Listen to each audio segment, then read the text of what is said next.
Hello dear students, हम आपका partnership का गुडविल टॉपिक डिस्कस कर रहे थे, जिसमें अपन पास्ट एडजस्टमेंट डिस्कस करने वाले थे इन the calculation of goodwill of the firm. ठीक है, मैंने आपको बताया था कि हम किसी भी फर्म की गुडविल क्यों निकालते हैं। ठीक है ना, और गुडविल के टाइप हम डिस्कस कर चुके थे। गुडविल परचेज्ड होती है, सेल्फ जनरेटेड होती है। ठीक है, और ये भी हमें पता है कि सेल्फ जनरेटेड गुडविल को हम बुक्स में नहीं लिखते, परचेज्ड गुडविल को बुक्स में लिखा जाता है। ठीक है, तो प्रैक्टिकली परचेज्ड गुडविल की ही कैलकुलेशन की जाती है at the time of purchasing the goodwill. ठीक है, जब हम किसी बिजनेस की गुडविल परचेज करते हैं, मीन्स किसी का बिजनेस परचेज करते हैं, तो उसकी गुडविल का हम वैल्यूएशन करते हैं। कैसे करते हैं? हम बिजनेस का वैल्यूएशन जो जिसका बिजनेस है उस पार्टी के साथ मिलकर म्यूचुअली डिसाइड करते हैं। उसके लिए क्या बेस होता है? गुडविल है क्या? गुडविल एक्चुअली एक रेपुटेशन है उस बिजनेस की, जो उस बिजनेस को नॉर्मल बिजनेस से एक ज़्यादा पोटेंशियल देती है, जो फ्यूचर में उस बिजनेस को अच्छे प्रॉफिट्स देंगे।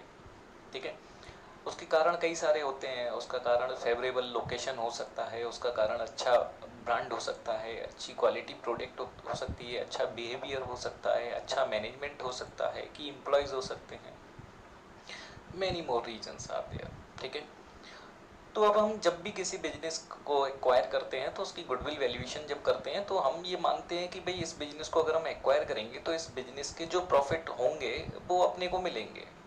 अगर एज इट इज़ ये रनिंग बिजनेस को हम एक्वायर कर लेंगे, तो इस बिजनेस में जो फ्यूचर में प्रॉफिट होंगे वो हमें मिलेंगे ऑब्वियसली। और वो फ्यूचर के प्रॉफिट, अभी फ्यूचर तो अनसर्टेन है ना, हमने देखा हुआ नहीं है, प्रेडिक्टेबल नहीं है, कि हम बता नहीं सकते क्या होने वाला है, क्या होगा क्या नहीं होगा।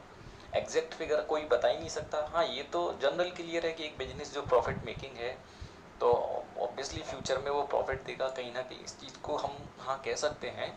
बट कितना प्रॉफिट एग्जैक्ट ये हम एग्जैक्ट फिगर बिजनेस को देख कर नहीं बता सकते। इसीलिए हम क्या करते हैं, एस्टिमेट लगाते हैं कि ये बिजनेस फ्यूचर में कितने प्रॉफिट दे सकता है। ठीक है, तो बिजनेस के फ्यूचर एस्टिमेटेड प्रॉफिट की कैलकुलेशन के लिए हम किन को यूज़ करते हैं? हम बिजनेस के पास्ट प्रॉफिट्स को यूज़ करते हैं। हम किसी बिजनेस के पास्ट ईयर्स में जो उसने प्रॉफिट अर्न किए हैं, उन प्रॉफिट को यूज़ कर कर ये आइडिया लगा लेते हैं कि ये बिजनेस फ्यूचर में कितने प्रॉफिट अर्न कर सकता है। ठीक है, जिसको हम कहते हैं फ्यूचर एक्सपेक्टेड रीजनेबल प्रॉफिट। ठीक है, या नॉर्मल प्रॉफिट। तो अब प्रॉब्लम क्या है, हम इस टॉपिक पे इतना जोर क्यों दे रहे हैं, हम क्या पढ़ना चाहते हैं? ठीक है, चलिए, तो जो मुद्दा हम डिस्कस करने वाले हैं, ठीक है ना, वो मुद्दा है अपना कि हमें किसी बिजनेस के प्रॉफिट्स दिए होंगे। अगर हमें किसी बिजनेस के प्रॉफिट्स दिए होंगे, उस बिजनेस के प्रॉफिट्स तो पास्ट हैपन्स जो हुआ है, पास्ट में जो हैपन्स हुई हैं घटनाएं, उन पर बेस्ड है। ठीक है, तो उस बिजनेस के जो पास्ट के प्रॉफिट हैं वो पास्ट की गतिविधियों पर आधारित हैं, पास्ट में जो हुआ है उस पर बेस्ड है। तो हो सकता है पास्ट में कुछ ऐसी चीजें हुई हो जो नॉर्मली एक बिजनेस में नहीं होती। ठीक है ना, तो उससे कुछ ना कुछ इनकम या लॉस जनरेट हुआ होगा, है ना। और क्योंकि वो पास्ट के प्रॉफिट है, इनकम और लॉस ऐसा हुआ हो जो नॉर्मली बिजनेस में नहीं होता, तो वो इनकम और लॉस जो भी रहा होगा उसको एडजस्ट किया जा चुका होगा उस बिजनेस के प्रॉफिट की कैलकुलेशन के टाइम पर। ठीक है, लेकिन क्या एबनॉर्मल, जो नॉर्मली बिजनेस में होता ही नहीं है, जैसे कि loss by theft, loss by fire, इस टाइप की कोई भी घटना जिससे नुकसान हुआ हो, या कोई एक्सीडेंटल इनकम जिसको हम कहते हैं लॉटरी की इनकम है, या रिटर्न फ्रॉम इन्वेस्टमेंट जो जिसका बिजनेस से कोई ताल्लुकात नहीं है, अगर हमारा इन्वेस्टमेंट बिजनेस नहीं है, ठीक है ना, इंटरेस्ट इनकम जो हमारे बिजनेस में एडेड है, तो ये हमारे बिजनेस की नॉर्मल इनकम नहीं है, या हमारे बिजनेस के नॉर्मल एक्सपेंस नहीं है। ठीक है, क्लियर है। तो हमारे बिजनेस में जो इन्फॉर्मेशन प्रॉफिट्स की दी होगी ना, वो प्रॉफिट पास्ट के हैं। उन बिजनेस की प्रॉफिट के कैलकुलेशन के टाइम पर हमने ऐसे एबनॉर्मल इनकम और एक्सपेंस, क्योंकि वो रियल थे और ट्रू प्रॉफिट एंड लॉस की कैलकुलेशन के लिए हमने उनको एडजस्ट किया हुआ होगा। ठीक है, लेकिन अब हम क्या चाहते हैं कि फ्यूचर में ये बिजनेस नॉर्मली क्या कमा लेगा, और उसके लिए हम बेस किसको यूज कर रहे हैं? हम पास्ट के दिए हुए प्रॉफिट्स को यूज कर रहे हैं। तो हम क्या करने वाले हैं, हम पास्ट के प्रॉफिट्स को लेंगे और उनमें ये अजम्पशन लेंगे कि भाई these are not normal profit, because there are some abnormalities adjusted in these profits, ठीक है ना। तो हम क्या करेंगे, जो उन प्रॉफिट्स में एबनॉर्मल एलिमेंट्स हैं उनको एडजस्ट कर देंगे।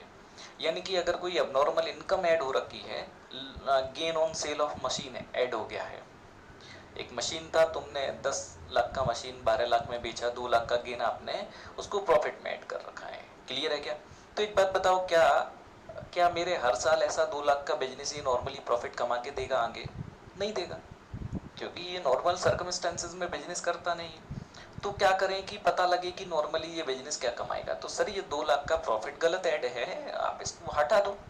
हाँ, इसी तरीके से बेटा कोई अगर एक्सपेंस या लॉस है, एबनॉर्मल है, जो आपके बिजनेस में लेस हो रखा है, ठीक है, जो नॉर्मली होता नहीं, लॉस बाय फायर है, लॉस बाय थेफ्ट है, 1 लाख रुपया लॉस बाय थेफ्ट है, जो बिजनेस में क्योंकि लॉस हुआ था, प्रॉफिट की कैलकुलेशन में आपने उसको एबनॉर्मल लॉस में दिखाया है, ठीक है ना, इनडायरेक्ट एक्सपेंसेस में डाल के आपने चार्ज कर दिया। नेट प्रॉफिट आपका सही है, नेट प्रॉफिट आपके बिजनेस का पास्ट में जो कैलकुलेटेड है वो उस ईयर का नेट प्रॉफिट सही है।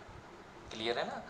बट क्या वो फ्यूचर में भी उतना ही होगा? क्या फ्यूचर में भी हर साल, क्योंकि हम तो एवरेज एनुअल प्रॉफिट कैलकुलेट कर रहे हैं ना, तो क्या फ्यूचर में हर साल 1 लाख रुपए का लॉस होगा, हर साल आग लगेगी क्या? नहीं, नॉर्मली ऐसा नहीं होगा। क्लियर है क्या? तो हम फ्यूचर के प्रॉफिट की कैलकुलेशन जब करेंगे तो ऐसे एलिमेंट्स को हटा देंगे, ठीक है। इसी तरीके से एक तो रहेगी एडजस्टमेंट फॉर एबनॉर्मल आइटम्स, दूसरा रहेगा adjustment for errors and omission, ठीक है। एरर्स एंड ओमिशन में क्या आएगा, ठीक है, एरर्स एंड ओमिशन में क्या आएगा, जैसे कि आपका क्लोजिंग स्टॉक है, ठीक है, आप सारे बच्चों को पता होना चाहिए how we calculate our closing stock, ठीक है। हम अपना क्लोजिंग स्टॉक कैसे कैलकुलेट करते हैं कि सर हम किसी भी काउंटिंग ईयर में जब बुक क्लोज करते हैं तो हम अपने क्लोजिंग स्टॉक की कैलकुलेशन के लिए गोडाउन में या अपनी दुकान से सारे स्टॉक को फिजिकली काउंट करते हैं, है ना, फिजिकली काउंट करके उसके स्टेटमेंट तैयार करते हैं और उसका बिल से जो बुक वैल्यू है फ्रॉम द बुक बिल्स, है ना, जितने में आपने खरीदा था बुक वैल्यू, और जो करंट मार्केट प्राइस है ना, ये देखते हैं, और विच एवर इज लोअर, जो कम हो उस पर हम इसको अपनी बुक्स में क्लोजिंग स्टॉक काउंट कर लेते हैं, ठीक है। क्लियर है क्या? ये करता कौन है? ये सारा काम हम करते हैं, हमारे एम्प्लॉयज करते हैं। कैलकुलेशन कौन करता है? हम या हमारे एम्प्लॉयज, है ना। और उसके बाद में इवेल्यूएशन कौन करता है? हम या हमारे एम्प्लॉयज। तो कई बार ऐसा होता है कि हो सकता है हमने गलती से बुक वैल्यू या मार्केट वैल्यू में कोई मिसरीड किया हो, मिस इंटरप्रेट किया हो और हमने स्टॉक को गलत लिख दिया हो, ठीक है। क्लियर है? हमने स्टॉक को गलत लिख दिया हो। ध्यान रखना, क्लोजिंग स्टॉक की बात करें, ओपनिंग स्टॉक में ऐसा हो ही नहीं सकता, ठीक है। क्लियर है? क्योंकि ओपनिंग स्टॉक तो प्रीवियस ईयर की बैलेंसिंग फिगर से निकल के आता है, वो किसी ईयर के बिगिनिंग में क्रिएट नहीं होता, केवल हम किस को हर ईयर क्रिएट करते हैं, कैलकुलेट करते हैं, that is the closing stock, ठीक है। तो अब अगर मान के चलते हैं क्लोजिंग स्टॉक सर आता किधर है, तो देखिए जिस क्लोजिंग स्टॉक का प्रॉफिट एंड लॉस पे क्या इफेक्ट है एक्चुअल में, हम क्योंकि ये देख रहे हैं ना फ्यूचर प्रॉफिट, तो हम देखेंगे कि हम क्लोजिंग स्टॉक का प्रॉफिट एंड लॉस के हम क्यों बिलोंग करते हैं इससे, ठीक है। तो प्रॉफिट एंड लॉस अकाउंट जब आप बनाते हो तो प्रॉफिट एंड लॉस अकाउंट में आप यहाँ पर सारी डायरेक्ट एक्सपेंसेस लिखते हो, सारी डायरेक्ट इनकम लिखते हो, इसमें आप लिखते हो ओपनिंग स्टॉक, फिर आप लिखते हो नेट परचेजेस, ठीक है, इधर सेल्स लिखते हो, नेट सेल्स, ठीक है, इधर आप लिखते हो क्लोजिंग स्टॉक, लिखते हो क्या? क्लियर है? हम अपने ट्रेडिंग पी एंड एल में ट्रेडिंग अकाउंट के या मैन्युफैक्चरिंग अकाउंट के in the credit side, credit side means income side, in the credit side, income side में हम अपने ट्रेडिंग या मैन्युफैक्चरिंग अकाउंट के इनकम साइड में क्लोजिंग स्टॉक को रिकॉर्ड करते हैं। इससे इफेक्ट क्या आता है? ये फिगर हमारे क्रेडिट में ऐड होती है और इसमें से ये डायरेक्ट एक्सपेंस हटाने के बाद इधर बैलेंसिंग फिगर में हम जीपी निकालते हैं। क्लियर है बच्चों? हम क्लोजिंग स्टॉक को फिजिकली काउंट कर लेते हैं, फिजिकली काउंट करके इसका एवेल्यूएशन करा लेते हैं, market value, book value, which ever is lower, उस वैल्यू पे इसको इधर लिखते हैं। फिर ये क्लोजिंग स्टॉक को लिखने के बाद ये क्रेडिट साइड का टोटल किया जाता है, क्रेडिट साइड के टोटल में से डायरेक्ट एक्सपेंस हटाए जाते हैं और बैलेंसिंग फिगर में अपने को ग्रॉस प्रॉफिट मिलता है। This is the process of calculation of gross profit, ठीक है। क्लियर है? कई बार नेट परचेज होती है तो वो अब हमारे इस चैप्टर का उससे कोई लेना देना नहीं है, इसलिए उसको कंफ्यूज करने की जरूरत नहीं है, ठीक है। यहाँ हमें ये सीखना है कि हमारे क्लोजिंग स्टॉक का हमारे प्रॉफिट से क्या रिश्ता है। Closing stock is recorded into the credit side of the trading or manufacturing account, that is added in the credit balance and then adjusted debit balance from this total and we get the gross profit or manufacturing profit। ये less क्यों करते हैं, सारा 11th का topic है, आपको पता है। हमने ओपनिंग पूरा लिया, परचेस पूरा लिया, तो जो खरीदा था वो भी सारा हमने खर्चे में डाला, जो पहले से था वो खर्चे में डाला, स्टिल जो बच गया वो खर्चा ही हुआ ही नहीं ना, but we had already taken it into the debit of trading. तो डेबिट में ज़्यादा आपने खर्चा डाल रखा है, इसलिए इसको सही करने के लिए हम क्रेडिट में क्लोजिंग को हटाते हैं, ठीक है। ये आपको पता होना चाहिए, ठीक है। तो क्लोजिंग स्टॉक को हम क्या करते हैं, हम अपने अकाउंटिंग प्रैक्टिस में क्लोजिंग स्टॉक को जब ट्रेडिंग में डील करते हैं तो ट्रेडिंग के इनकम साइड में लिखते हैं, ठीक है। अब दो बातें होंगी, या तो मैंने कैलकुलेशन वाइज इसको अंडर लिख दिया है या ओवर लिख दिया है। ध्यान से समझेंगे, मैंने in the case of error मैंने या तो इसको अंडर कम लिख दिया होगा या मैंने इसको ज़्यादा लिख दिया होगा। एक्चुअल जो भी फिगर होनी चाहिए, या तो मैंने इसको उस एक्चुअल फिगर से कम लिख लिया होगा या मैंने इसको उस एक्चुअल फिगर से ज़्यादा लिख लिया होगा, ठीक है बच्चों। अगर मैंने इसको उस एक्चुअल फिगर से ज़्यादा या कम लिखा है, in that case this total of the credit of trading और मैन्युफैक्चरिंग अकाउंट, ये टोटल बदल जाएगा। अगर एक्चुअल फिगर मान लेते हैं आपकी होनी थी 10,000, बट आपने लिख दी है 8,000, अंडर फिगर लिख दी 8,000, तो जब ये टोटल करोगे इधर इनकम साइड का, तो ये टोटल में मान लेते हैं ये कोई फिगर है 1 लाख, तो 1,08,000 बनेगा। 1,08,000 में मान लेते हैं ये 80,000 है, 1,08,000 में से ये 80 हटाएंगे, है ना, तो आपके प्रॉफिट रहेंगे 28,000 के, जीपी रहेगा 28,000। क्लियर होना चाहिए, ठीक है। लेकिन अगर मैं एक्चुअल फिगर देखूं, रियलिटी में था क्या 10,000 था। अगर मैं सर इधर 10 लिखता, अगर मैं इधर 10 लिखता, मैं 10,000 लिखता, तो ये 1,10,000 में से 80 जाता, तो ये बनता 30,000। यस सर, मतलब मैंने 2,000 का इधर गलती किया है। क्या गलती किया है, मैंने 2,000 से क्लोजिंग स्टॉक को अंडर वैल्यू किया है। तो देखो आपका जो ग्रॉस प्रॉफिट है ना, वो भी एक्चुअल प्रॉफिट, और एक्चुअल प्रॉफिट जो है वो गिवन प्रॉफिट से या कैलकुलेटेड प्रॉफिट से 2,000 कम है, ज़्यादा है, ठीक है। क्यों, क्योंकि actual closing stock recorded closing stock से 2,000 ज़्यादा था, ठीक है। सिंपल है, बेहद आसान है, इसको इतना हार्डली लेने की जरूरत नहीं, मैं अब बहुत ईजी तरीके से बताता हूँ। देखो क्लोजिंग स्टॉक आता किधर है, इनकम में, इनकम में आता है। अगर आप इसको कम लिख दोगे तो इनकम कम काउंट हो जाएगी, अगर आप इसको कम लिखोगे तो इनकम साइड का टोटल कम रहेगा, एक्सपेंस घटा के जीपी कम हो जाएगा, कम हो जाएगा जीपी, ठीक है। अगर इसको ज़्यादा लिख दोगे तो ये ज़्यादा होगा, टोटल ज़्यादा टोटल होगा, लेस करके इधर भी ज़्यादा बच जाएगा डिफरेंस में। क्लियर है। तो क्लोजिंग स्टॉक जिस ईयर आपने अंडर वैल्यू किया है, जिस ईयर में क्लोजिंग स्टॉक को आपने अंडर वैल्यू किया है, कम काउंट किया है, उस ईयर में आपने ग्रॉस प्रॉफिट भी कम कैलकुलेट कर लिया है, ठीक है। ग्रॉस प्रॉफिट ट्रांसफर होगा पी&एल में, नेट प्रॉफिट का पार्ट बन जाएगा, ठीक है क्या। यानी कि जिस ईयर में हमने क्लोजिंग स्टॉक को अंडर वैल्यू किया होता है सर, उस ईयर का हमारा नेट प्रॉफिट भी हमने अंडर वैल्यू कर लिया होता है, सिंपल। अगर ओवर वैल्यू किया है, हमने 10 था 12 लिख दिया है, तो ऑब्वियसली 2 इनकम साइड ज्यादा लिखने से नेट प्रॉफिट 2 से ज्यादा हो गया होगा। तो इस गलती को सुधारें कैसे। पहला एग्जांपल, अगर बेटा क्लोजिंग स्टॉक है 10 और आपने लिख दिया था 8, और नेट प्रॉफिट कैलकुलेट कर करा के at the end we can say, अब मैंने मान लिया कि net profit after the end 34,000 है, ठीक है। गलती क्या थी कि क्लोजिंग स्टॉक क्या था 8, सॉरी 10 था, हमने 8 लिख लिया है, हमने 8 लिखा है, ठीक है, हमने 8 लिखा है, 10 था 8 लिखा है, ठीक है। तो मैंने क्या किया, अंडर वैल्यू, अंडर कम, वैल्यू जो क्या है वो कम है, अंडर वैल्यूड, ठीक है, valued third form, you know, under valued, इसका वैल्यूएशन कम हो चुका है, ठीक है, कितने से, 2,000 से। That's why this profit is less than the actual profit by 2,000. Therefore, the actual profit should be 36. तो क्या किया, इसमें 2 ऐड कर दिया। क्लियर है। अगर यहीं पे ये क्लोजिंग स्टॉक एक्चुअल में था 10, लेकिन हमने लिख दिया है 12 और प्रॉफिट आ गया है 38,000, ठीक है, प्रॉफिट आ गया 38,000। हुआ क्या था कि क्लोजिंग स्टॉक है 10, हमने रिकॉर्ड किया है 12, जिसके कारण प्रॉफिट आ गया 38,000, ठीक है।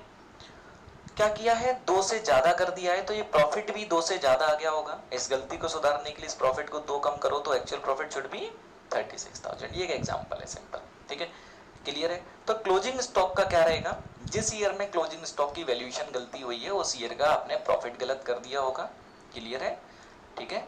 अगर आपने क्लोजिंग स्टॉक को कम लिखा होगा तो इनकम साइड में जाता है, इनकम कम मतलब प्रॉफिट कम लिख दिया है, और क्लोजिंग स्टॉक को ज़्यादा लिखा होगा तो इसका मतलब आपने प्रॉफिट ज़्यादा लिख दिया है, ठीक है। क्या करना है, अगर क्लोजिंग स्टॉक कम वैल्यू है तो जितना कम वैल्यू है उतना उस ईयर के प्रॉफिट में ऐड कर देंगे, जितना एक्सेस वैल्यू है, ओवर वैल्यू है, जितना ज़्यादा वैल्यू कर दिया था गलती से उतना उस ईयर के प्रॉफिट को सबट्रैक्ट करके सही कर लेंगे, ठीक है। ओके, ये तो रहा क्लोजिंग स्टॉक का मुद्दा यहाँ का, जिस ईयर में गलती हुई है, ठीक है।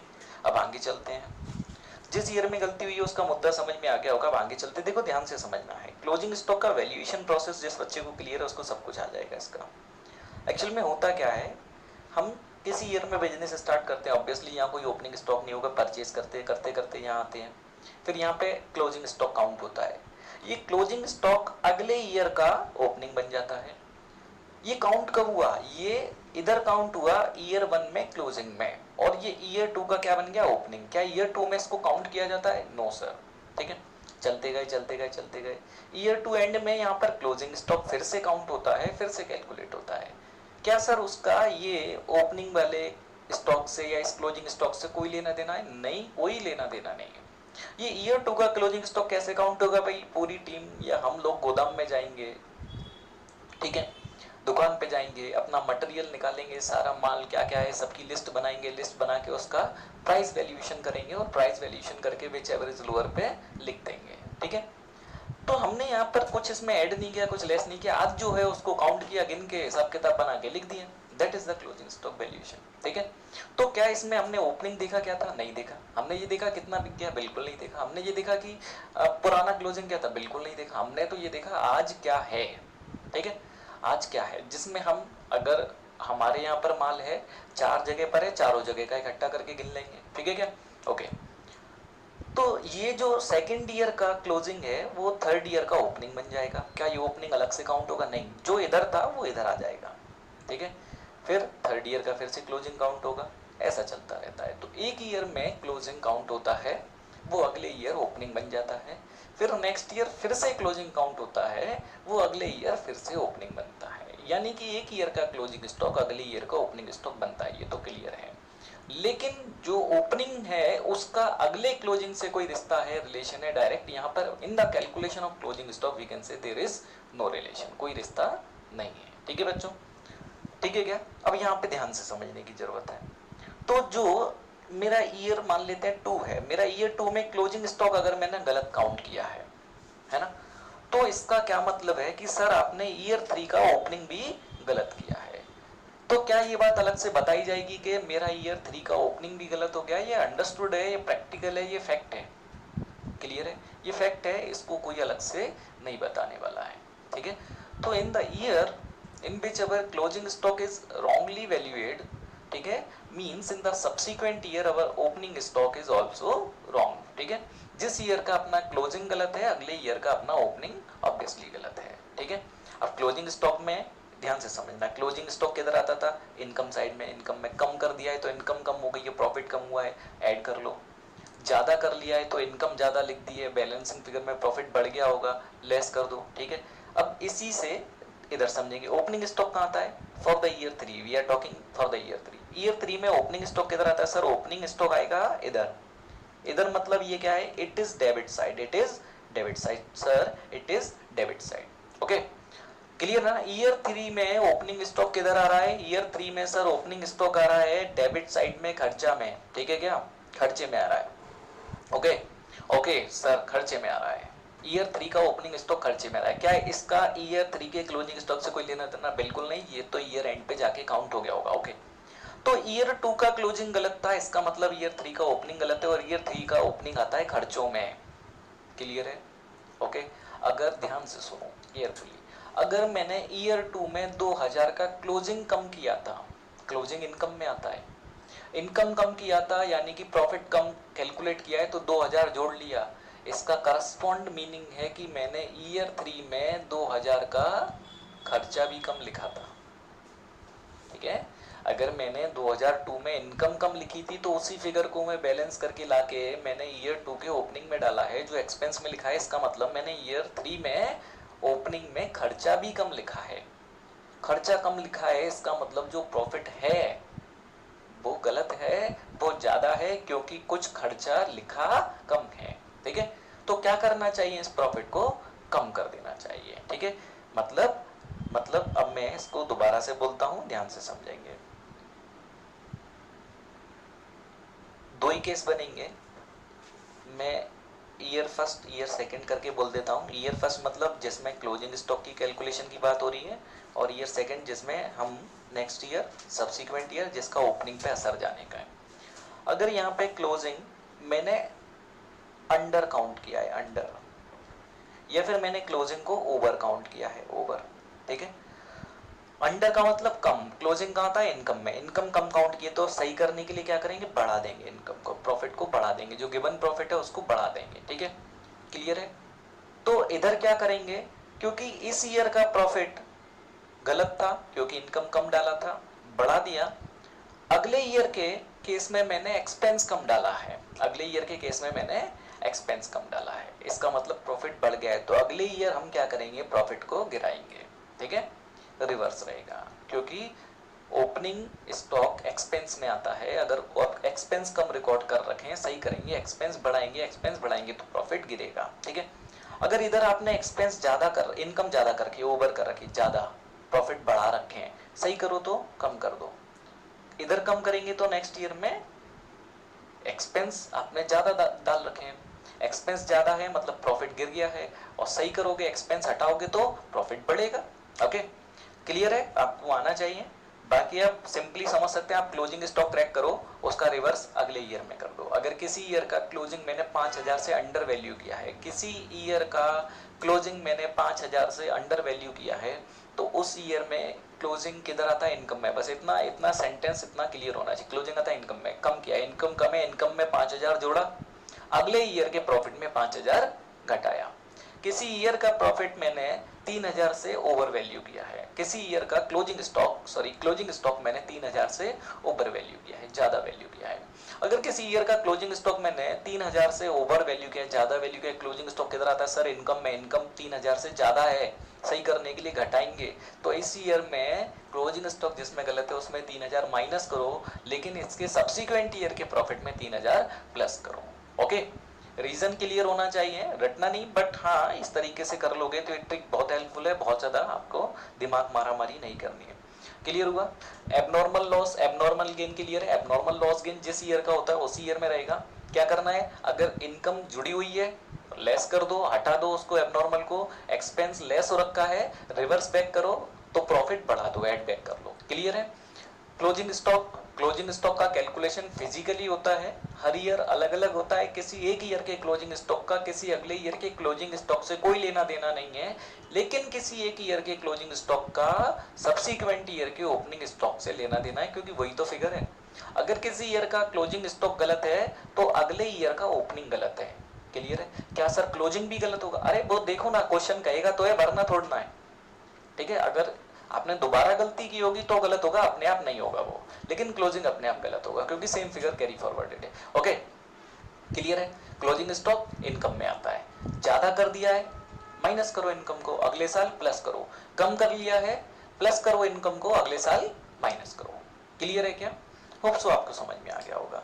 दो एडजस्टमेंट क्लियर हो गए, एबनॉर्मल लॉस और गेन और दूसरा क्लोजिंग स्टॉक। ठीक है, आगे चलते हैं। तीसरा एडजस्टमेंट इंपॉर्टेंट है, बहुत इंपॉर्टेंट है। तीसरा चौथा एडजस्टमेंट सिमिलर है, आप केयरफुली इसको समझेंगे। ठीक है, ये तीसरा और चौथा एक साथ ही मैं बता दूंगा, कॉन्सेप्ट लगभग सिमिलर है। ठीक है, ध्यान से समझना बच्चों। आपको पता होना चाहिए कि हमारी बुक्स में हम असेट्स की रिकॉर्डिंग और रिपोर्टिंग किस तरीके से करते हैं। मान लेते हैं अपना कोई ईयर है, ये डिफरेंट सीक्वेंस ईयर है, मैंने किसी एक ईयर में, यहाँ पर ईयर 2 में मैंने यहां पर ईयर 2 में एक रिपेयर कराया। क्या कराया, रिपेयर, एक रिपेयर कराया, बहुत बड़ा रिपेयर नहीं, एक नॉर्मल रिपेयर कराया, माइनर रिपेयर कराया। We are talking the repair term there means it is normal minor repair. ठीक है, तो रिपेयर कराया, अगर हमने प्रेमाइसेस में बिल्डिंग में एक रिपेयर कराया है ना, या मशीन का रिपेयर कराया, तो ये रिपेयर का खर्चा अपना रेवेन्यू एक्सपेंस है या अपना कैपिटल एक्सपेंस है? आपको क्लियर होना चाहिए रेवेन्यू एक्सपेंस और capital expense. Capital expense should be capitalised and treated as the assets and should be recorded in the balance sheet and amortise in the benefits, ठीक है, और in the terms of benefits. But revenue expense वो तो अपन का regular expense है, day to day recurring expense है, और उसको हम अपने प्रॉफिट एंड लॉस में as an recurring expense charge करते हैं, ठीक है। तो एक रिपेयर कराया ना, तो रिपेयर अपना कौन सा एक्सपेंस है सर? ये रेवेन्यू एक्सपेंस है। इसको किधर जाना चाहिए था सर? इसको प्रॉफिट एंड लॉस अकाउंट में जाना चाहिए था, खर्चा में, एक्सपेंस में। क्लियर है?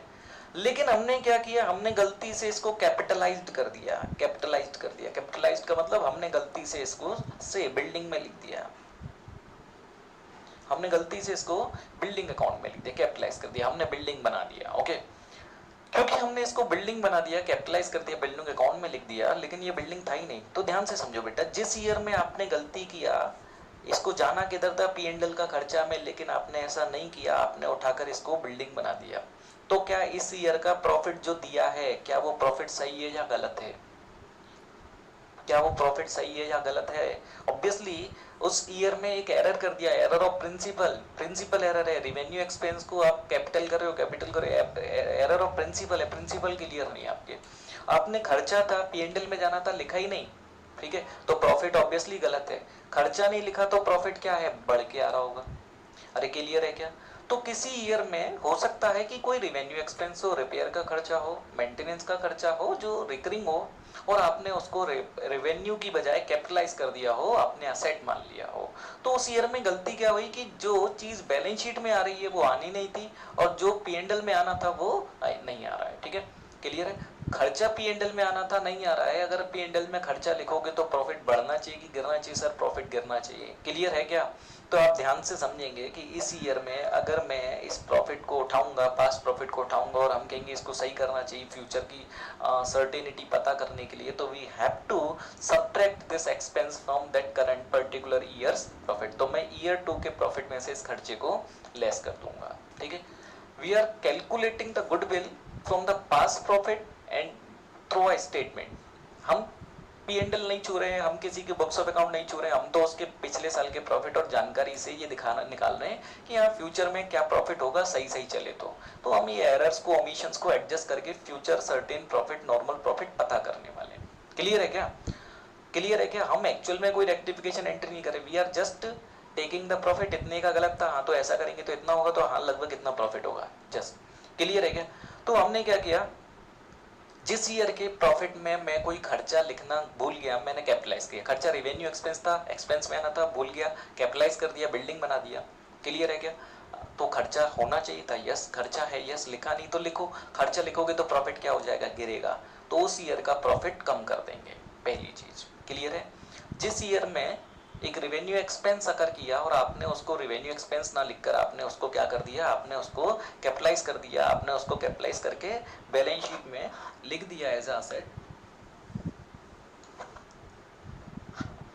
हाँ, लिख दिया एज असेट। तो उस ईयर के प्रॉफिट को करेक्शन करने के लिए एक्सपेंस नहीं लिखा साहब, तो एक्सपेंस लिखेंगे ना, एक्सपेंस लिखेंगे तो प्रॉफिट गिरा देंगे, ठीक है, क्लियर है सर? बैलेंस शीट, अरे बैलेंस शीट तोड़ना अपने को चाहिए गुडविल की कैलकुलेशन, बैलेंस शीट से हमें कोई लेना देना नहीं होता। ओके, क्लियर है इतना? हाँ। अब दूसरी चीज, पहला क्लियर है पॉइंट, क्या करना है, पहला पॉइंट क्लियर है, यस। लेकिन ध्यान से समझो ना, आपको एक्सपेंस की एंट्री मारनी थी repair debit to bank. Repair debit to bank करते, बैंक से पैसा गया, रिपेयर डेबिट किया, रिपेयर को उठा के P&L में डालते, बेस्ट। लेकिन आपने लिख दिया building debit to bank. Building debit to bank लिखा, फर्क क्या पड़ा कि रिपेयर की जगह बिल्डिंग लिख दिया, और बिल्डिंग लिख के बिल्डिंग बैलेंस शीट में चला गया, P&L गलत हो गया, एक्सपेंस आना था नहीं आया, सर माइनस किया ना, कर दिया, बट बेटा लिख भी तो बिल्डिंग दिया। अब दो बातें होंगी, या तो इस बिल्डिंग पे क्वेश्चन के अकॉर्डिंग आपने डेप लगा दिया होगा आगे के ईयर्स में, या फिर क्वेश्चन ने इसको लेके साइलेंट रखा होगा। अगर क्वेश्चन ने इसको लेके डेप दिया है, जो कि क्वेश्चन देता है, ठीक है, तो बेटा जिस ईयर में आपने रिपेयर को सेव, रिपेयर ऑफ 50,000 थी, उसको आपने गलती से खर्चा ना डालकर ईयर 2 में एक्सपेंस था नहीं डाला, सर इस गलती को सुधारने के लिए ईयर 2 में मैंने 50,000 माइनस कर दिए, चलेगा, ठीक है, ये पहली गलती सुधर गई। जो एक्सपेंस लिखना था लिखा नहीं, लेकिन दूसरी गलती बिल्डिंग जो लिख दी थी, बैलेंस शीट में नहीं जा रहा मैं प्रॉफिट एंड लॉस की बात कर रहा हूँ। बिल्डिंग जो लिख दी थी उसको असेट में लिखा, और जब ईयर एंड पे एडजस्टमेंट एंट्री पास की डेप लगाया, तो क्या इस पे डेप लगाए होगे? ऑब्वियसली मेरी बुक्स में जो असेट होती है डेप लगाते समय सब पे डेप लगता है, मैंने तो इसको बिल्डिंग माना था। तो बेटा एक बात समझो ना, क्योंकि आपने इसको बिल्डिंग माना है, आपकी बुक्स में बिल्डिंग है, तो आपने इस पे डेप भी तो लगा रखा है। डेप लगाया तो डेप की एंट्री डेप्रीशिएशन टू बिल्डिंग, और dep charge from the P and L. कब के पी एंड एल? जब से असेट माना तब से लेके आखिरी तक, लास्ट तक, जब तक ये असेट रहा होगा तब तक के पी एंड एल से आपने ये डेप चार्ज किया होगा। डेप चार्ज किया होगा। अरे कोई असेट नहीं, वो खर्चा है। जब मैं मान रहा हूँ कि वो खर्चा है, मैं पूरा एक ही साल में माइनस कर रहा हूँ, तो असेट का आएगा। जब असेट नहीं तो फिर असेट का अमोर्टाइजेशन या डेप्रीशिएशन का आएगा, और जब डेप्रीशिएशन नहीं तो फिर मैं चार्ज क्यों करूँ? लेकिन अपनी बुक्स में चार्ज हो गया है, डेप माइनस हो गया है, डेप रिकॉर्ड हो गया है। डेप्रीशिएशन अपना खर्चा है और हम इसको प्रॉफिट एंड लॉस में डाल देते हैं, जबकि ये खर्चा प्रैक्टिकली हम मानते ही नहीं है कि खर्चा है, बिकॉज वो पूरा टोटल अमाउंट ही रिपेयर का हमने रेवेन्यू एक्सपेंस माना है। तो डेप खर्चे नहीं, क्योंकि 50 पूरे मैंने चार्ज कर लिया ना, अब कोई बचा ही नहीं तो चार्ज करने को। लेकिन क्योंकि प्रीवियस ईयर की बुक्स हैं, पुराने प्रॉफिट्स हैं, हम गलतियों को सुधार रहे हैं, तो बेटा एक तो रेवेन्यू एक्सपेंस की एरर थी वो हमने सही की, लेकिन अब दूसरी एरर है डेप्रीशिएशन की, क्योंकि डेप होता ही नहीं है, बट वी हैड चार्ज्ड, हमने कर रखा है। डेप खर्चा है, हमने कर रखा है, माइनस कर रखा है। तो आपको ये देखना पड़ेगा एसएलएम है, डब्ल्यूडीबी है, और जितना जितना डेप जिस जिस ईयर में माइनस है, से अगर मान लेते हैं इधर 6 महीने का डेप है, केयरफुल रहना जितना टर्म का डेप जिस ईयर का है, क्योंकि ऑब्वियसली पहले वाले ईयर में केयरफुल रहना, 3 महीना 6 महीना पूरे साल जैसा भी क्वेश्चन देगा उतना, तो पहले साल में 6 महीने का है तो इतना इधर चार्ज करेंगे। एसएलएम में इजी है, आधा इधर चार्ज करेंगे, फिर बाकी सब में पूरा पूरा। लेकिन डब्ल्यूडीबी है तो पहले 6 महीने का चार्ज करेंगे, फिर बैलेंस कैलकुलेट करेंगे, फिर पूरे साल का चार्ज करेंगे, फिर बैलेंस कैलकुलेट करेंगे, फिर पूरे साल का चार्ज करेंगे। हर साल के प्रॉफिट्स में से वो डेप माइनस है रिवर्स करेंगे, हर साल के प्रॉफिट में जितना जितना डेप माइनस है उसको प्लस करेंगे। क्लियर है? से ये 50,000 का रिपेयर था, हमने इसको बिल्डिंग में डाल दिया था, तो हमने एक्सपेंस नहीं माना था, उस गलती को सुधारा। 50,000 ईयर 2 में माइनस की एक्सपेंस मान लेते हैं कि मिड ऑफ द ईयर है एग्जैक्ट ये, तो मैंने तो बिल्डिंग माना था सर, और इस पर 10% मैंने डेप लगाया टिल ईयर 4 एंड यहाँ तक। तो अब इस पहली गलती रिपेयर वाली सुधारी, दूसरी गलती डेप वाली होगी। वो कब कब के प्रॉफिट को अफेक्टेड किया रहेगा? वो ईयर 2 का प्रॉफिट, ईयर 3 का प्रॉफिट, ईयर 4 का प्रॉफिट, वो सारे प्रॉफिट्स को असर करा हुआ है। क्या असर क्या हुआ है? सब में वो डेप हम खर्चे में डाल चुके हैं, जबकि वो खर्चा नहीं है। ठीक है, खर्चे को रिवर्स करेंगे, प्रॉफिट बढ़ेगा। तो हम इधर मैं एसएलएम 10% बोल रहा हूँ, एसएलएम 10% में 50,000 का 10% 5,000, 5,000 का आता है 2,500, तो मैं इधर 2,500 फालतू माइनस है, 2,500 फालतू माइनस है, तो इधर प्लस करूंगा, इधर 5,000 प्लस करूंगा, और इधर भी 5,000 प्लस करूंगा। ठीक है, प्लस क्यों कर रहे हो? क्योंकि ये डेप मानकर माइनस करा हुआ है। ठीक है, जो खर्चा नहीं है। ठीक है, ये 5,000 5,000 है। ठीक है, जो खर्चा नहीं है हम माइनस करे हुए हैं। ठीक है, अब माइनस करे हुए हैं तो ये अब जो खर्चा हुआ ही नहीं, माइनस किए हुए तो प्लस करो। तो सर इसको रिपेयर माना तो माइनस किया ना उधर। तो ईयर 2 में दो एडजस्टमेंट हुई इस ट्रांजेक्शन की। ईयर 2 में हमने खर्चा माइनस किया 50,000, ईयर 2 में खर्चा माइनस किया 50,000, और हमने डेप रिवर्स करके प्लस किया 2,500। ईयर 3 में 5,000 ऐड किया, ईयर 4 में 5,000 ऐड किया, और अगर आगे रहेगा क्वेश्चन तो अकॉर्डिंगली रहेगा। ठीक है क्या? क्लियर है? ये एडजस्टमेंट था when our revenue expense wrongly considered और treated as a capital expense. हुआ तो रेवेन्यू खर्चा था, गलती से उसको कैपिटलाइज कर दिया, and also recorded depreciation over it, और हमने इस पे डेप्रिसिएशन भी रिकॉर्ड कर लिया था। क्लियर है? ओके, रेवेन्यू एक्सपेंस पी&एल में आते हैं, कैपिटल एक्सपेंस हम असेट मानते हैं और उनको बेनिफिट की टर्म में अमोर्टाइज करते हैं या डेप्रिशिएट करते हैं। ठीक है क्या? हाँ जी सर, क्लियर हुआ? तो जिस ईयर में गलती रहा है, ऐसा खर्चा हुआ था, गलती से कैपिटलाइज किया, उस ईयर को खर्चा मानोगे तो खर्चा माइनस करोगे। लेकिन अगर डेप लगा रखा है तो डेप टुकड़ा टुकड़ा जो माइनस है वो है ही नहीं, गलत है, असेट ही नहीं है, तो वो गलत माइनस है। उसको वापस करने के लिए सारे ईयर में जिन जिन माइनस है जिधर जिधर उसको प्लस करने वाले हैं। ठीक है, नेक्स्ट एडजस्टमेंट है, इसका जस्ट रिवर्स है। Next adjustment is just reverse. किसी ईयर में एक कैपिटल एक्सपेंस हुआ, एक मेजर रिपेयर कराया, मशीन का, बिल्डिंग का कोई मेजर रिपेयर कराया। ठीक है क्या? साइकिल शेड बनवाया, है ना, मशीन प्लेटफॉर्म बनवाया, साइकिल शेड बनवाया, कोई बड़ा रिपेयर कराया। ठीक है क्या? बड़ा रिपेयर कराया, मेजर रिपेयर कराया, एडिशन कराया, कुछ भी ऐसा कराया जो कैपिटल नेचर का है, जिसके लॉन्ग टर्म फ्यूचर बेनिफिट्स हैं, जो रिकरिंग नहीं है, it should be recorded as the assets, इसको असेट की तरह लिखना चाहिए। क्लियर है? लेकिन आपने क्या किया, आपने एरर्स ऑफ प्रिंसिपल कर लिया और आपने उसको उस पर्टिकुलर ईयर में एक्सपेंस मान दिया। कैपिटल एक्सपेंस था लेकिन आपने उसको रेवेन्यू एक्सपेंस मान लिया और आपने उसको P&L में खर्चा दिखा दिया। क्या वो खर्चा था? नहीं था, वो तो असेट था, बट आपने एरोनेटिकली उसको खर्चा मान लिया और P&L में दिखा दिया। तो सर मैंने उस ईयर का प्रॉफिट में एक्सपेंस फालतू दिखा दिया। हाँ, तो मतलब मैंने प्रॉफिट गलत कर लिया। हाँ, मतलब प्रॉफिट कम कर लिया। हाँ, सही करने के लिए सर मैं रिवर्स करूंगा, ऐड कर दूंगा। यस, तो जिस ईयर में आपने रेवेन्यू एक्सपेंस को, सॉरी कैपिटल एक्सपेंस को रेवेन्यू किया, उस ईयर में गलती को सुधारने के लिए खर्चा दिखा दिया जो है ही नहीं, तो क्या करेंगे, उस ईयर के प्रॉफिट को ऐड बैक करेंगे, कितना, जितना टोटल खर्चा दिखाया है। ठीक है, लेकिन ये तो पहली गलती सुधारी। ध्यान रखना यार, दो चीजें रहेंगी ना। अब बनना क्या था, असेट बनाया नहीं, तो अगर असेट बनाओगे तो आज बनाओगे इस डेट पे, या जब गलती थी उधर ही असेट बनेगी, वो ऑब्वियसली उधर बनेगी। गलती यहाँ पे सुधार रहे हो तो यहाँ पे अब एंट्री मार, अगर यहाँ एंट्री मारोगे रेक्टिफिकेशन की, तो एंट्री होनी चाहिए ना building to repair. Okay, building to repair, building बन गया ना, रिपेयर कैंसिल कर दिया तो बिल्डिंग तो बना। बिल्डिंग कब बना, यहाँ पे कि इधर एंड पे, यहाँ पे बना, बिल्डिंग बना यहाँ पे। अब बिल्डिंग, क्योंकि इस पे डेप चार्ज होता है, आपने किया है क्या, आपने बिल्डिंग लिखा ही नहीं है तो आपने डेप क्या चार्ज किया होगा।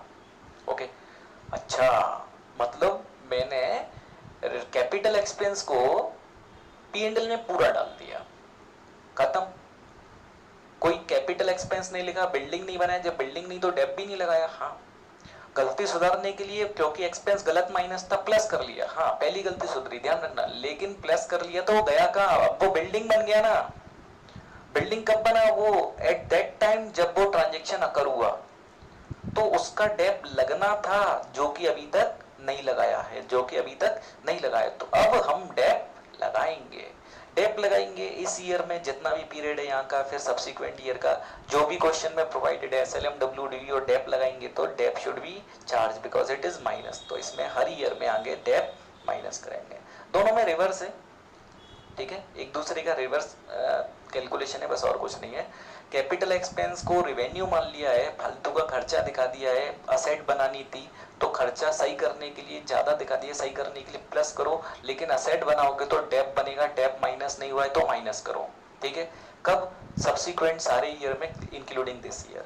अगर कैपिटल एक्सपेंस को रेवेन्यू मान लिया है, कैपिटल एक्सपेंस को रेवेन्यू, ये रहेगा रेवेन्यू एक्सपेंस को कैपिटलाइज कर दिया है, खर्चा था, असेट दिखा दिया है, तो जिस ईयर में खर्चा था उधर खर्चा मानो, असेट कैंसिल करो, असेट कैंसिल करो, खर्चा मानो, खर्चा मानोगे तो खर्चा एक्सपेंस माइनस होगा। ओके, असेट बन जाएगी। ठीक है, सॉरी, असेट कैंसिल करके खर्चा दिखाओगे, खर्चा माइनस होगा, असेट कैंसिल हो गई, लेकिन आप खर्चा डेप का दिखा चुके हो जो असेट मानकर, वो सारा माइनस कर चुके हो ऑलरेडी प्रॉफिट्स में से, उसको रिवर्स करो तो अब डेप एड बैक होगा। ठीक है, ध्यान में रखना है, आसान चीज है, थोड़ा सा अपना लॉजिक लगाओगे चीजें समझ में आ जाएगी। ठीक है, कुल मिलाकर यही कुछ इजी एडजस्टमेंट आपके टॉपिक्स में आएंगी, जिसमें हम कैलकुलेशन ऑफ गुडविल जब करते हैं तो ये दिखने को रहता है अपना। ठीक है, ठीक है क्या, तो आगे चलते हैं। हमने अभी तक क्या क्या पढ़ लिया था, हमने गुडविल की कैलकुलेशन के मेथड्स क्या क्या होते हैं इनके बारे में बात की थी। There are 3 basic methods, average method और सुपर प्रॉफिट मेथड और capitalization profit method. Average method में हमने बात की थी, दो तरीके के क्वेश्चंस बनते हैं, सिंपल एवरेज और वेटेड एवरेज। ठीक है, और उसके बाद में सिंपल एवरेज, वेटेड एवरेज पे शायद हमने एक एक क्वेश्चन डिस्कस किया था। उसके बाद मैंने एक टॉपिक एडजस्टमेंट वाला था, इसलिए मैंने इसको होल्ड किया, क्योंकि आगे की वेटेड एवरेज के कुछ क्वेश्चंस और आगे के क्वेश्चंस में एडजस्टमेंट आएगा कुछ क्वेश्चंस में। ठीक है, तो क्लियर है, ये वेटेड एवरेज या सिंपल एवरेज या कोई भी क्वेश्चन हो जिसमें एवरेज ऑफ प्रॉफिट निकालना रहेगा, लगभग हर क्वेश्चन में हमें निकालना है, तो वहां पर अगर क्वेश्चन में एडजस्टमेंट ऑफ प्रॉफिट अगर अपने को मांगा जाएगा, एडजस्टमेंट ऑफ प्रॉफिट रहता है, तो इस तरीके से हमें एडजस्टमेंट करना होगा। क्लियर है, कहीं कोई दिक्कत नहीं। अभी हम आगे चलते हैं, मेरे को लगता है कि आप इसके क्वेश्चन सॉल्व करेंगे, स्टिल मैं इस पे प्रैक्टिस भी कराऊंगा, लेकिन अभी मेरा उद्देश्य है कि आप थोड़ा सा और कॉन्सेप्चुअली आगे बढ़ जाए, जिससे कि आप अच्छे से क्वेश्चन कर पाए, क्योंकि हम पहले ही थोड़ा लेट हो चुके हैं। नेक्स्ट है सुपर प्रॉफिट, नेक्स्ट है सुपर प्रॉफिट, ठीक है। सुपर प्रॉफिट, देखो इसके नाम से क्लियर हो रहा है सुपर प्रॉफिट। सुपर का मतलब क्या, एक्सेस, सुपीरियर, अच्छा, excess profit, excess on what, on normal, excess on normal, ठीक है, एक्सेस ऑन नॉर्मल। इसको समझने के लिए एक कहानी के साथ बात करते हैं, ठीक है। मान लेते हैं अभी तक हमने एवरेज प्रॉफिट मेथड में एक ऐसे बिजनेस की बात की थी जो मिस्टर बी, अपने एग्जांपल में और बी में मिस्टर बी अगर उस बिजनेस को अपने बूते पे आज स्टार्ट करते हैं तो मिस्टर बी को 3 साल लग जाएंगे अपना उस प्रॉफिट तक पहुंचने में या बिजनेस को स्टेबल करने में, अदरवाइज तो वो कुछ भी बचाने वाले नहीं थे, ठीक है, इर्रेस्पेक्टिव। अब हम किसी ऐसे बिजनेस की बात करते हैं, ऐसे बिजनेस की बात करते हैं जिसमें अगर आज हम उसको स्टार्ट करते हैं तो नॉर्मली आज हम कुछ ना कुछ स्टार्ट कर लेंगे। फॉर एग्जांपल अगर मान के चलते हैं आज कोई आदमी किराने की दुकान खोल लेता है, परचूनी की, डेली नीड्स की दुकान खोल लेता है किसी सोसाइटी में, तो ऐसा नहीं है उस बिजनेस का नेचर की अगर वो दुकान खोल के बैठता है किसी सोसाइटी में तो वो बिल्कुल कुछ नहीं कमा पाएगा, ऐसा जनरल नेचर नहीं है, बहुत रेयर चांस है। वो कुछ ना कुछ तो कवर करता रहेगा, ठीक है, हाँ वो थोड़े बहुत कमाता रहेगा, ठीक है, और एक लिमिट के बाद में जाके वो बहुत अच्छा भी कमा पाएगा, ठीक है, स्टेबिलिटी के बाद। तो ऐसे ही एग्जांपल की हम बात करते हैं जहां पर एक मिस्टर बी एक बिजनेस कर रहे हैं, सॉरी मिस्टर एक बिजनेस कैरी कर रहे हैं, ध्यान से सुनना, एक एग्जांपल के साथ हम डिस्कस करेंगे इसको। मिस्टर एक बिजनेस कैरी कर रहे हैं जिसमें मिस्टर ए ने 10 लाख रुपए लगाया हुआ है और ये नॉर्मली 2 लाख रुपया यानी कि 20% पर एनम कमाते हैं हर साल। इनको पिछले 20 साल से ये बिजनेस को चला रहे हैं, मिस्टर ए पिछले 20 साल से बिजनेस चला रहे हैं और 10 लाख रुपए की कैपिटल के साथ बिजनेस चल रहा है जिसके 20% 2 लाख रुपए के रिटर्न है। कुछ ऐसा बिजनेस है जो नॉर्मली कोई नया आदमी करेगा तो बिल्कुल खाली तो नहीं है, कुछ तो कमाई लेगा, ठीक है। अब मिस्टर बी आते हैं, वो देखते हैं कि हाँ भाई यही बिजनेस अगर मैं करूं, मिस्टर बी 10 लाख रुपए के साथ इसी बिजनेस को स्टार्ट करते हैं तो इन द इनिशियल ईयर्स से इन 3 ईयर्स, अगेन मैं 3 ईयर ले लेता हूँ, 3 साल तक मिस्टर बी एक्चुअली केवल इस बिजनेस से 10% कमा पाएंगे 3 साल तक। उसके बाद कहीं ना कहीं वो 20 या कुछ अच्छा कमा पाएंगे। 3 साल तक तो वो 10% ही कमा पाएंगे, 3 साल तक तो 10% कमा पाएंगे, कम से कम 30 साल लगेगा उनको मार्केट में अपनी स्टेबिलिटी, रेपुटेशन क्रिएट करने में। क्लियर है, जो किसी एग्जिस्टिंग बिजनेस ने पहले से बना रखी है। बट ऐसा नहीं है कि मिस्टर बी कुछ भी नहीं कमा पाएंगे, मिस्टर बी 10% कमा लेंगे, यानी कि मिस्टर ए 2 लाख हर साल कमा रहे हैं यहाँ पे और मिस्टर बी 1 लाख हर साल कमाएंगे 3 साल तक, उसके बाद हो सकता है 2 लाख कमा लें, ठीक है, क्लियर है। तो यहाँ पर एक नए बिजनेस के एवरेज इनकम के कंपैरिजन में एनुअली मिस्टर ए 2 कमाते हैं, एक नया बिजनेस 1 कमाएगा, मिस्टर ए कितना ज्यादा कमाते हैं। तो नॉर्मली कोई नया बिजनेस मार्केट में अगर 10% से 1 लाख कमा रहा है 10 लाख की कैपिटल पे और मिस्टर ए एक्चुअली 2 लाख कमा रहे हैं तो मिस्टर ए कितना ज्यादा प्रॉफिट कमा रहे हैं नॉर्मल से, that is called the super profit. तो इधर सुपर प्रॉफिट होगा मिस्टर ए का, एक्चुअल इनकम, एक्चुअल प्रॉफिट है ये मिस्टर ए का, माइनस नॉर्मल प्रॉफिट, नॉर्मली जो लोग कमाते हैं, ठीक है। तो यहाँ पर मिस्टर ए का सुपर प्रॉफिट है 1 लाख, मिस्टर ए का सुपर प्रॉफिट है 1 लाख, मतलब मिस्टर ए का बिजनेस 1 लाख एक्स्ट्रा कमाता है नॉर्मली बाकी बिजनेसेस से, बिकॉज ऑफ इट्स रेपुटेशन, इनकी गुडविल है, ओके। अब वही वाला कंडीशन आती है, मिस्टर ए रिटायरमेंट चाहते हैं, कोई ठीक ठाक पैसा दे मैं रिटायर हो लूंगा, वो बुजुर्ग हो गए हैं। मिस्टर ई यंग लड़का है, वो चाहता है कि भाई मैं कोई बिजनेस एक्वायर कर लूं क्योंकि मेरा रिस्क भी कम रहे और कोई दिक्कत नहीं रहे। तो मिस्टर बी मिस्टर ए के पास जाता है और कहता है कि सर आप अपना बिजनेस मेरे को बेच दो और 10 लाख रुपए का कैपिटल इन्वेस्टमेंट है, मैं 10 लाख रुपए आपको देने को तैयार हूँ, तो आप ये बिजनेस मेरे को बेच दो, 10 लाख रुपए लेके अपना मजे करो, ठीक है क्या। तो मैं कहता हूँ कि अगर मिस्टर बी मिस्टर ए को 10 लाख रुपए का ये ऑफर देता है कि बिजनेस छोड़ने का, और मिस्टर ए नॉर्मली ऐसा नहीं कि बिजनेस सेक्रीफाइस करना चाहते हैं, एग्जैक्ट वो चाहते हैं कि फेयर डील होगी तो मैं दे दूंगा, ओके। तो क्या मिस्टर ए अपना बिजनेस छोड़ देंगे? नहीं। मिस्टर ए अगर अपना बिजनेस अभी छोड़ दे तो मिस्टर ए हर साल 1 लाख रुपए का घाटा खाने को तैयार हैं। क्यों? क्योंकि मिस्टर ए 10 लाख रुपए लेके जाते हैं, ठीक है, जिसपे वो 2 कमाते थे, लेकिन नॉर्मली अगर कोई कमाता है तो 1 कमाता है, तो मिस्टर ए अपनी रेपुटेशन का 1 लाख जो एक्स्ट्रा कमाते थे वो फालतू का बी को दे देंगे, क्लियर है, फालतू का बी को दे देंगे, तो मिस्टर ए राजी नहीं होने वाले कि 10 लाख रुपए में मेरा बिजनेस ले ले। वो कहेंगे यार तू क्या बात कर रहा है भाई, 10 लाख रुपए लगा के बैठ तू मार्केट में, पता लगेगा तेरे को 3-4 साल लगेंगे, 10% कमा पाएगा, 1 लाख कमा पाएगा। ये बिजनेस जमा जमाया रेपुटेशन वाला बिजनेस है मेरा, मैं 2 लाख कमाता हूँ 10 लाख रुपए पे, ठीक है क्या? तो ऐसे कैसे दे दिया जाएगा? मेरे पुरानी मेहनत है इसमें, मेरा एफर्ट्स है इसमें, है ना, मेरे कस्टमर है, लॉयल कस्टमर जुड़े हुए, वो लोग आते रहेंगे मेरी वजह से इधर, मेरी वजह से मिनटू से, मेरे बिजनेस की वजह से इधर, ठीक है क्या? तो अब अगर तू खुद का करेगा ना भाई, तेरे को 3-4 साल लगेंगे यहाँ तक पहुंचने में, कम से कम, वो भी रिस्क है। तो मैं तो सेक्रीफाइस नहीं करूंगा अपना बिजनेस, क्यों? क्योंकि हर साल का 1 लाख रुपए का फालतू प्रॉफिट मैं तेरे को फोकट में दे दूंगा, जिसको तू 3-4 साल बाद जाके कमाने वाला है, एग्जैक्टली लेते हैं से 3 साल बाद जाके कमाने वाला है, ठीक है क्या? क्लियर है? तो इधर मिस्टर ए को क्या लगता है कि मेरा 1 लाख रुपए का 3 साल तक का फालतू का मेरा सेक्रीफाइस जा रहा है, ठीक है, क्लियर है? सुपत भाई नॉर्मल एक तो वो भी कमा लेगा ना, अगर हम 2 कमा रहे हैं, सामने वाला 1 कमा लेगा, तो यहाँ पर उसको हमारा बिजनेस में फायदा तो 1 लाख का हो रहा है ना, पूरा प्रॉफिट का फायदा नहीं है, केवल एक्स्ट्रा प्रॉफिट का फायदा है। पूरा मेरा 2 है तो उसको मेरा बिजनेस में आके 2 का फायदा नहीं है, 1 वो खुद कमा लेगा। We are talking about the type of business in which this situation arises. हम ऐसे बिजनेस की कल्पना कर रहे हैं, ये मेथड ऐसे बिजनेस के लिए रहेगा जहां ऐसी परिस्थितियां हैं। अरे आएगी बात समझ में? तो अब मिस्टर बी एक के बिजनेस से 1 लाख एक्स्ट्रा कमाएंगे हर साल, वो भी लगभग कितने ईयर, वी आर एग्जैक्ट नहीं होता, मैं 3 साल लेता हूं, है ना, मान लिया इनका डील हुआ 3 साल तक, तो बताओ मिस्टर बी को कितना फायदा?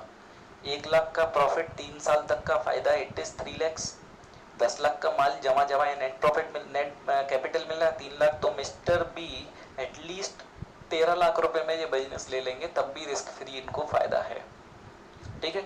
मिस्टर ए चाहे अब 13 लाख में अकॉर्डिंगली नेगोशिएशन हो, बट अगर मान के जाए कि इसी मेथड से अगर कैलकुलेशन होनी तो हम कहेंगे 13 लाख रुपए में पूरा बिजनेस दे सकते हैं, पूरा बिजनेस 13 लाख में दे सकते हैं, जिसकी एक्चुअल वैल्यू क्या है 10 लाख, 10 लाख का बिजनेस 13 लाख में दे देंगे, ये तो 3 लाख इधर क्या है, 3 लाख इधर गुडविल है, ठीक है? तो this is the super profit method and we can calculate the goodwill by super profit method just after calculation of super profit, ठीक है? तो इसमें हमें क्या क्या करना है सुपर प्रॉफिट मेथड में? गुडविल का फॉर्मूला समझते क्या है, बेहद आसान है, कुछ है ही नहीं। Goodwill is to super profit into number of year purchase. Number of year purchase का मतलब मैंने बताया, जितना टाइम किसी नए आदमी को लगता है इस पोजीशन पर सेल्फ जाने में, उतने टाइम का बेनिफिट वो हमसे परचेज कर लेता है रिस्क फ्री होकर, ठीक है? क्लियर है? रिस्क फ्री कह सकते हैं, कम रिस्क के साथ, रिस्क बचाना चाहता है अपना, रिस्क लेस करके अपने आप को, ठीक है? Okay, super profit into number of. Sir super profit क्यों लिया? बेटा नॉर्मली अगर मैं 2 कमाता हूं और कोई नया बंदा मार्केट में आके 1 कमा लेगा, तो मेरे बिजनेस को एक्वायर करने से उसको फायदा कितने का होगा? सर 1 का होगा, 2 का नहीं होगा, उसको 1 का फायदा होगा, ठीक है? तो मेरा एक्चुअल में प्रॉफिट कितना है 2, और नॉर्मली कोई भी क्या कमा रहा है 1, तो मेरा एक्स्ट्रा प्रॉफिट है, केवल उसको उतना फायदा होगा। दिस एक्स्ट्रा प्रॉफिट और over the normal is called super profit, ठीक है? तो goodwill is equals to super profit into number of year purchase. Next मुद्दा है सुपर प्रॉफिट। सुपर प्रॉफिट कैसे निकालते हैं? Actual profit minus normal profit, actual profit minus normal profit, actual profit minus normal profit. अब यहाँ पे normal profit कैसे निकालते हैं? ये एनपी का मतलब नेट प्रॉफिट नहीं है, नॉर्मल प्रॉफिट है। नॉर्मल प्रॉफिट कैसे निकालते हैं? Capital employed into normal rate of return, normal rate of return, ठीक है? Capital employed into normal rate of return. Normal rate of return question देगा कि नॉर्मल इस इंडस्ट्री का रेट ऑफ रिटर्न 10%, मतलब मार्केट में 10% इस बिजनेस के रिटर्न नॉर्मली होते हैं, ठीक है? फॉर एग्जांपल ध्यान से सुनेंगे, एक बिजनेस का नेट कैपिटल है एम्प्लॉयड, नेट कैपिटल क्लियर है ना? एक बिजनेस का नेट कैपिटल एम्प्लॉयड है सर से 20 lakhs, इसके एक्चुअल एवरेज प्रॉफिट है, अरे यार, इसके एक्चुअल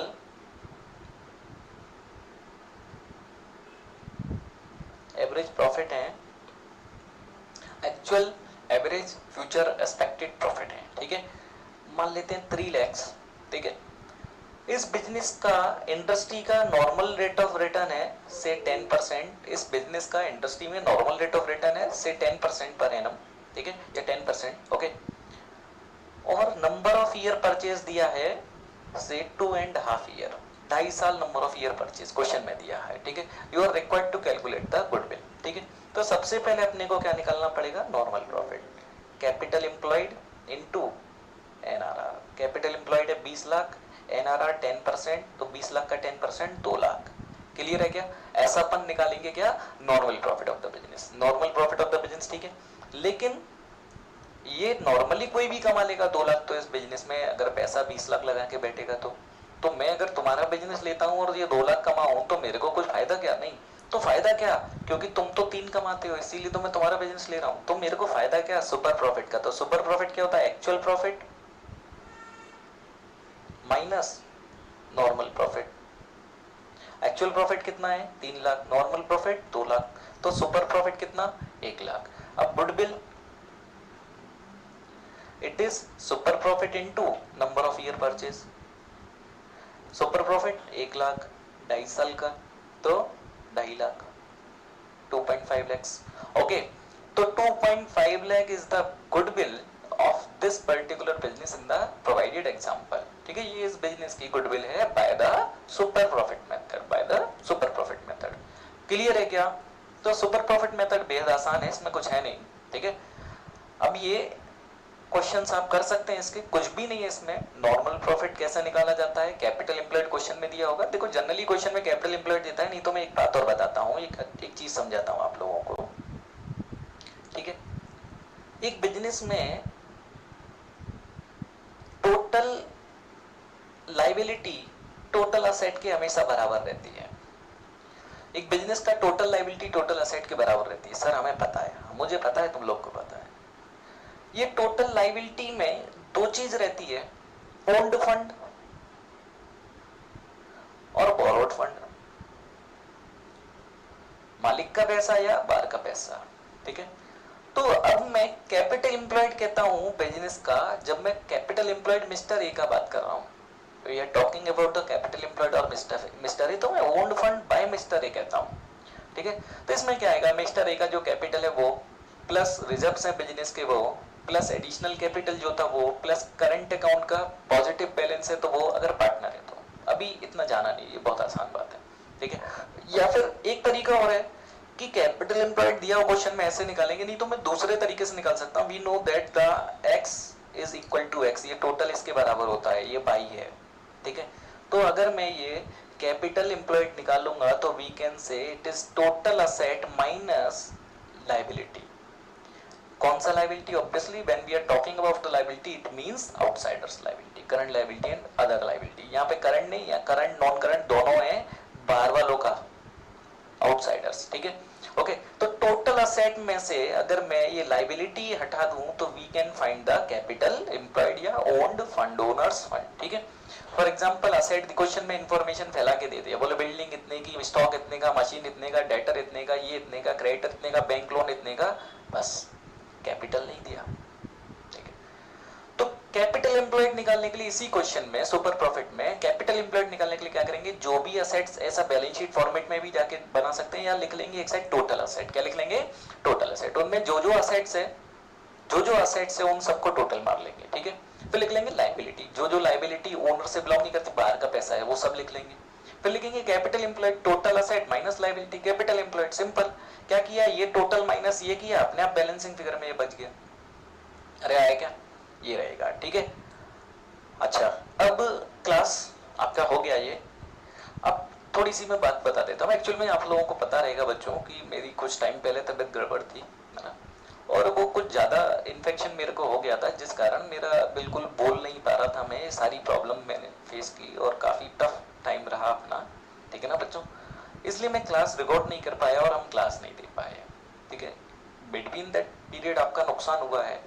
मैं एश्योर करता हूं कि मैं आपकी इस प्रॉब्लम को रिजॉल्व करूंगा, नुकसान को कंपनसेट करूंगा, दोनों ही टाइप के नुकसान को कंपनसेट करूंगा। पहला, कुछ बच्चे कहेंगे फाइनेंशियल लॉस है सर, इतने दिन क्लास नहीं लगी, वी विल एडजस्ट, हम इसको एडजस्ट कर देंगे जितना हम अकॉर्डिंगली आपको इसमें एडजस्टमेंट दे देंगे, ठीक है। दूसरा सर पढ़ाई का जो लॉस है, आप मैं पढ़ाई अच्छे से करा दूंगा, थोड़ा सा टाइम दो, अभी रिकवर होते होते धीरे धीरे मैं ज़्यादा बड़े बड़े लेक्चर करके या मल्टीपल लेक्चर्स के थ्रू आपकी क्लास करा दूंगा, ठीक है। ओके बच्चों, अब आप लोग अच्छे से ये पूरा करेंगे टॉपिक, मेरे को लगता है कि समझ में आ गई होंगी चीज़ें। स्टिल मैंने प्रैक्टिकल क्वेश्चन अभी नहीं लिए क्योंकि मैं चाहता हूँ कि एक बार आप लोग ट्राई करें, और थोड़ा सा क्या आप लोग का रेस्पॉन्स नहीं आता है, ये पता नहीं लगता है कि बच्चे जुड़े हुए हैं कि नहीं जुड़े हैं। तो आप लोग एटलीस्ट ग्रुप में हैं, अपने डाउट शेयर करते रहें, एक दूसरे के साथ ही शेयर करते रहें, ग्रुप में डालते रहें एटलीस्ट, और अगर आप डालेंगे तो मैं ज़रूर रेस्पॉन्स करूँगा, ठीक है। अपना प्रेजेंस बना के रखें, ग्रुप में रहें, जिससे कि मेरे को पता लगेगा, ठीक है बच्चों। Good bye.